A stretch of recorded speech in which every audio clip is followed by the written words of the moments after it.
Đại ca ơi.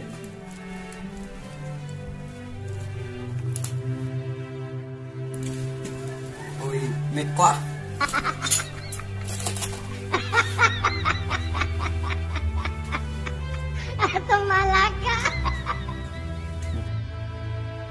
Đại ca ơi, đại ca. Đi đi đọc đi. Đây là mới giờ. Tiếp nhờ rồi. Mày đây cho tao tay lên trận này.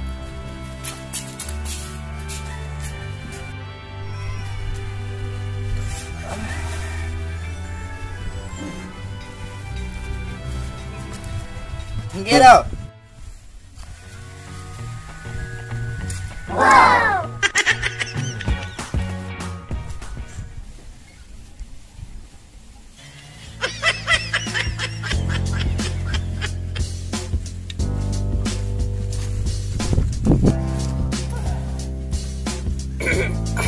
Cây đinh răng đó. Khỏe đây.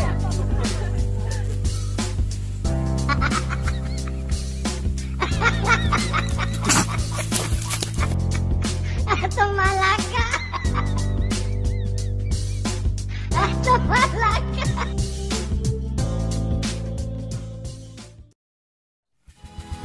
Mày theo tao bao nhiêu năm rồi? Dạ, tao 5 năm rồi. Theo tao 5 năm rồi, chưa làm việc Việt. Bây giờ mày chấm xe cho tao đi.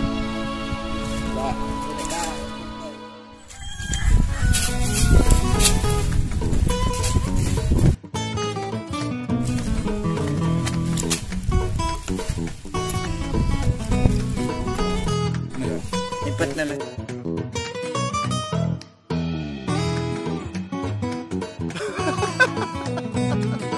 Oh, come on.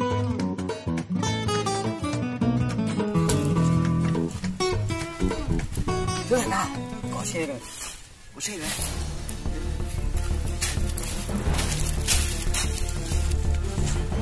Xe rồi. Đâu xe đâu. Ngu lắm. Xe ta giúp.